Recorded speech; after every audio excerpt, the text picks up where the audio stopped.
नमस्कार भक्तों, जय मां पद्मावती, जय गुरुदेव। नवरात्रि के 5वें दिन मां स्कंद माता की पूजा की जाती है। स्कंद यानी कार्तिकेय की माता होने के कारण देवी को स्कंद माता का नाम मिला है। माता के इस रूप में उनके गोद में कार्तिकेय विराजमान रहते हैं। माना जाता है कि माता के इस ममतामयी रूप से की पूजा अर्चना करने से बुद्धि और विवेक की वृद्धि होती है। नवरात्रि के 5वें दिन मां स्कंद माता को केले और केले से बनी चीजों का भोग लगाया जाता है। आप केले का हलवा का भोग बनाकर भी लगा सकते हैं। इस दिन पीले रंग के वस्त्र धारण करें। पूजा के लिए हाथ में पीले फूल लेकर मां स्कंद माता का आह्वान करें। देवी को अक्षत, धूप, गंध, फूल, बताशा, पान, सुपारी, लौंग चढ़ाएं।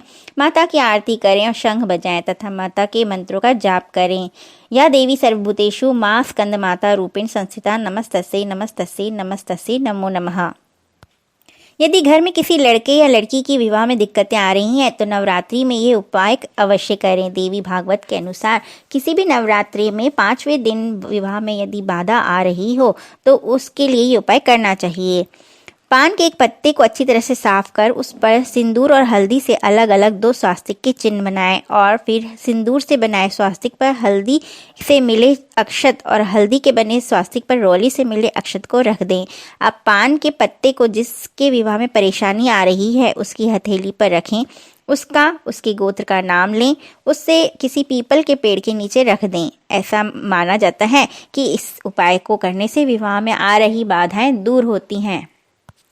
यदि संतान प्राप्ति में दिक्कतें आ रही हैं तो स्कंद माता के मंत्र का जाप करना चाहिए।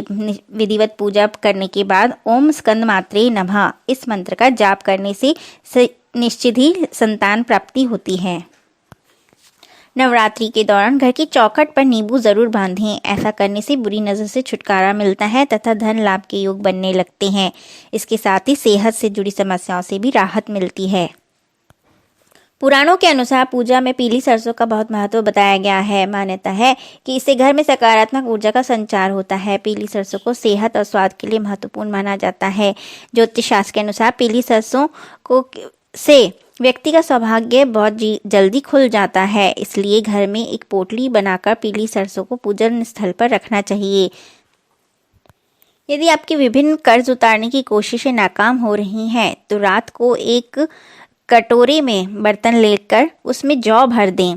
फिर उसे अपने सिरहाने रखकर सो जाएं। अगले दिन नहाने के बाद उसे किसी नदी में बहा दें। ऐसा 7 बार अवश्य करें। इससे न केवल कर्ज उतर जाएगा बल्कि पैसा भी आने लगेगा और आपकी आर्थिक स्थिति मजबूत हो जाएगी। यदि नदी पास में न हो तो कबूतरों को डाल दें। धन प्राप्ति के लिए नवरात्रि में मां को रोजाना 9 लौंग और 9 गुलाब एक साथ अर्पित करें। नवरात्रि में लौंग का उपाय करना बहुत ही लाभकारी माना जाता है। लौंग का एक जोड़ा छोटे से पीले रंग के कपड़े में बांधकर अपने घर के कोने में लटकाना चाहिए। यदि किसी से आपने धन लिया है और पैसे की किल्लत हो रही है तो इसे पोटली को गले में रख दें। इससे पैसे की किल्लत खत्म होने लगेगी।